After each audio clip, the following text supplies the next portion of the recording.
బతుకు నోసుకున్నది. అందుకనే పసుపు పారాని పూసుకున్నది.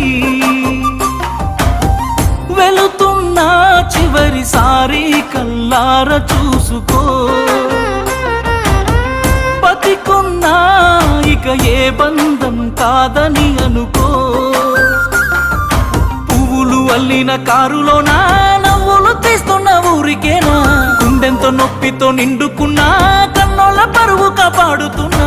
నిన్ను పొందే అదృష్టం లేదురా, వచ్చే జన్మకైనా నీదానైపోతారా. బాగుండాలమ్మా నువ్వు ఎవరితో ఉన్నా, ఈ బాధే చాలమ్మా బ్రతికేస్తా ఈ జన్మ. బాగుండాలమ్మా నువ్వు ఎవరితో